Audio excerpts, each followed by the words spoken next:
6 soldats maliens ont été tués et 20 autres ont été blessés le dimanche 24 avril 2022, dont 3 attaques simultanées de groupes terroristes contre des camps militaires dans le centre du Mali, a annoncé l'armée dans un communiqué.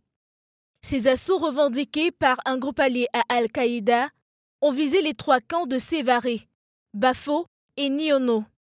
De sources bien introduites, ces groupes armés terroristes ont utilisé des véhicules kamikazes bourrés d'explosifs.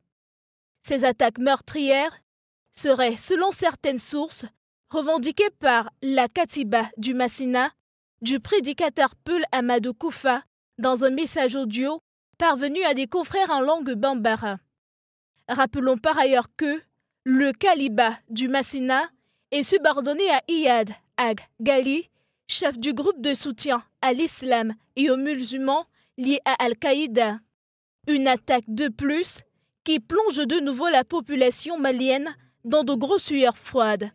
Rappelons que ces attaques au Mali ne datent pas d'aujourd'hui, plongées depuis 2012 dans une crise sécuritaire profonde que le déploiement de forces étrangères n'a pas permis de régler. Le Mali a connu 2 coups d'État militaires depuis août 2020.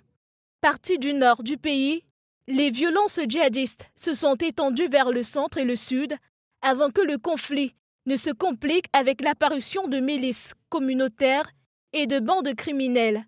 Le conflit a fait des milliers de morts, civils et combattants, et le centre du Mali est actuellement un des principaux foyers de la crise sahélienne.